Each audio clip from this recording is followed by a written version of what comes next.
औज़ु बिल्लाहि मिनश्शैतानिर्रजीम बिस्मिल्लाहिर्रहमानिर्रहीम। नाज़रीन, यूँ तो दुनिया में बहुत से शहर आबाद हुए, उनमें से कुछ शहर सफ़ाए हस्ती से मिट गए, लेकिन आज भी ऐसे बहुत से शहर हैं जिनके दरो दीवार तारीख़ की गुमशुदा बहुत सी दास्तानों को अपने अंदर समोए हुए हैं। मैं साजिद भट्टी और आप देख रहे हैं हमारी सीरीज़ दास्ताने शहर, और आज हम शहरों के तारुफ के सिलसिला में एक कदीम तरीन शहर मर्दान शहर की तारीख के बारे में आपको आगाह करेंगे।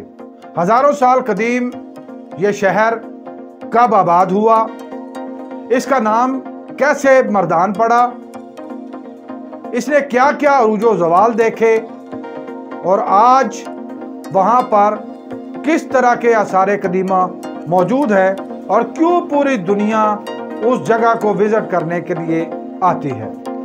अगर ये वीडियो आपको पसंद आ रही है तो इसको लाइक कीजिए, शेयर कीजिए और मज़ीद मालूमाती वीडियोस हासिल करने के लिए चैनल को सब्सक्राइब कर लीजिए और बेल आइकन को दबाइए। नाज़रीन, मर्दान शहर खैबर पख्तूनख्वा का आबादी के लिहाज से दूसरा बड़ा शहर है। पेशावर से 60 किलोमीटर के फासले पर मर्दान शहर के मशरक में स्वाबी, जबकि मगरब में 4 सद्दा ज़िला वाक़या है। मर्दान ज़िला का कुल रकबा 1632 मुरबा किलोमीटर, जबकि इसकी कुल आबादी 14 लाख है। इस ज़िला में ज़्यादातर महमद, यूसुफजई और होती कबाइल आबाद हैं। मर्दान शहर का नाम एक सूफ़ी बुज़ुर्ग सैयद मर्दान शाह के नाम से मंसूब है। मर्दान के बासी पश्तो, पंजाबी, सराइकी और उर्दू ज़ुबान बोलते हैं। मर्दान शहर पश्तो वली का हामिल है, यानी इनका कल्चर और रिवायात पश्तून कल्चर का हिस्सा है। मर्दान में अक्सरियती आबादी मुस्लिम है, जबकि यहाँ पर हिंदू, सिख और ईसाई भी काफ़ी तादाद में आबाद हैं। मर्दान शहर हज़ारों साल कदीम शहर है। सन 1862 में संगाओ गार की दरियाफ्त में मिलने वाले आसार से मालूम होता है कि ये शहर पत्थर के ज़माने में भी मौजूद था और इसकी तारीख़ 3000 साल पुरानी है। इसी तरह मर्दान के इलाके जमालगढ़ी की खुदाई से मिलने वाले आसार से पता चलता है कि 1800 कबल मसीह में यह इलाका गंधारा तहजीब का मरकज़ था। उस ज़माने में यह इलाका बुद्ध मत का मरकज़ तस्वुर किया जाता था और तकरीबन 600 साल तक बुद्ध मत इस खित्ते में बतौर मजहब राइज रहा। फिर जब 326 कबल मसीह में सिकंदर आज़म सवात और दीर के रास्ते मर्दान से होता हुआ अटक पहुँचा, तो अटक से 20 किलोमीटर के फासले पर हुंड नामी शहर आबाद किया, जो उस ज़माने में गंधारा सल्तनत का दारुल हुकूमत था। तख्त भाई के करीब वाक़ शहबाज गढ़ी की खुदाई से मिलने वाले आसार के सतूनों और चट्टानों पर मौजूद तहरीरें 200 कबल मसीह के हिंदू राजा अशोका के दौर की हैं। ये तहरीरें खरोशी रस्मुल ख़त में तहरीर की गई हैं। शहनशाह बाबर ने भी अपनी किताब तुज़्के बाबरी में इस इलाके का जिक्र किया है, जो कि एक सूफ़ी बुजुर्ग शहबाज कलंदर के नाम से मंसूब है। मर्दान में मौजूद तमाम तर आसार कदीमा का ज़हूर पहली दफ़ा सन 1836 ईस्वी में हुआ, जबकि उसकी पहली खुदाई सन 1852 में की गई। सन 1881 ईस्वी में मर्दान के करीब बख्शाई के गांव से 46 कबल मसीह के रियाजी के रस्मुल ख़त बख्शाई की तहरीरें भी दरियाफ्त हुई हैं। इसी तरह बाबूज़ई सिकरा के इलाके में पहाड़ों पर 4वीं से 9वीं सदी के चूने की पत्थर की गारें भी दरियाफ्त हुई हैं। नाजरीन, बर्रे सगीर पर हमला करने वाले बैरूनी हमला आवरों की अक्सरियत मर्दान के रास्ते से ही होकर इस खित्ते में दाखिल हुई। सिकंदर आज़म के बाद महमूद गजनवी, नादर शाह, अहमद शाह अब्दाली, मुग़लों, दुर्रानियों, सिखों और अंग्रेज़ों ने इस खित्ते पर हुक्मरानी की, जिससे ये ज़ाहिर होता है कि यह ज़िला हर दौर में मुख्तलिफ सकाफ़तों और तहजीबों का मरकज़ रहा है। उसके बाद मुग़लिया हुकूमत के कमज़ोर होने की वजह से सिखों ने इस इलाके पर अपनी हुकूमत कायम कर ली, जो अंग्रेज़ राज के आगाज़ यानी 1836 तक कायम रही।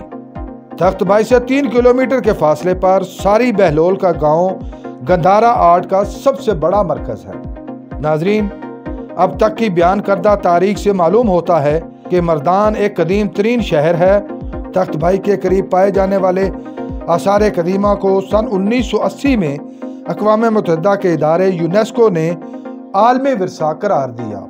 اس قدر قدیم تاریخ رکھنے والے شہر کے آثار قدیمہ کو دیکھنے کے لیے پوری دنیا سے سیاح کثیر تعداد میں مردان کا رخ کرتے ہیں۔ سن 1889 میں انگریز سرکار کے خلاف مردان کے لوگوں نے عملی جہاد کا آغاز کیا۔ برطانوی ریزیڈنسی کابل پر مردان کے حریت پسندوں نے حملے کیے، جس میں بہت سے انگریز افسر مارے گئے۔ جواب میں انگریز فوج نے منڈا قلعہ پر حملہ کر دیا۔ مردان کے جنگجو حریت پسندوں نے قدم قدم پر ان کے خلاف مزاحمت کی۔ معروف حریت پسند کمانڈر عمرہ خان منڈا قلعہ کا سردار تھا۔ اس نے انگریز فوج کا ڈٹ کر مقابلہ کیا۔ عمرہ خان کی جرت اور بہادری کی داستانیں آج بھی بچے بچے کی زبان پر ہیں۔ بعد میں انگریز سرکار نے ان مارکوں میں مارے جانے والے اپنے فوجیوں کی یادگاریں مردان میں تعمیر کروائیں۔ ان میں نصب توپیں آج بھی عمرہ خان کی توپوں کے نام سے مشہور ہیں۔ ناظرین، سن 1946 کو تحریک پاکستان میں مردان کے باسیوں نے بھرپور حصہ لیا اور تحریک کی کامیابی کے لیے مردان کے باسیوں کی ایک بڑی تعداد پشاور منتقل ہو گئی اور مسلم لیگ کا حصہ بن کے اس تحریک کو آگے بڑھایا۔ قیام پاکستان کے بعد مردان پاکستان کا حصہ بن گیا۔ سن 1937 تک مردان پشاور ضلع کا حصہ تھا، جبکہ 1937 میں باقاعدہ ایک خود مختار ضلع بنا دیا گیا۔ 1988 میں مردان کو ڈویژن کا درجہ دے دیا گیا۔ انتہائی قیمتی ثقافتی ورثہ رکھنے والے شہر میں آثار قدیمہ کو محفوظ بنانے کے لیے سن 2008 میں ایک عجائب گھر بھی تعمیر کروایا گیا، جس میں تمام آثار کو محفوظ کر لیا گیا اور تمام آنے والے سیاحوں کی علمی پیاس بجھانے کا سامان کیا گیا۔ ناظرین، مردان کے باسی انتہائی زندہ دل اور مہمان نواز ہیں۔ اسی وجہ سے یہاں پر مختلف ثقافتوں اور مذاہب سے تعلق رکھنے والے لوگ انتہائی امن اور بھائی چارے کے ماحول میں خوشحال زندگی گزار رہے ہیں۔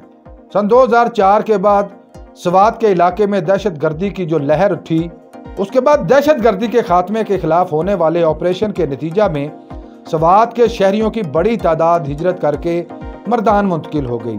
مردان کے باسیوں نے اپنے آنے والے ان مہمانوں کو خوش آمدید کہا اور ان کی دل و جان سے خدمت کی۔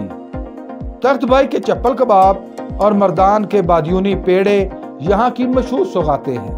مردان کے نوجوان ایتھلیٹکس، کرکٹ، فٹ بال اور ہاکی کثرت سے کھیلتے ہیں۔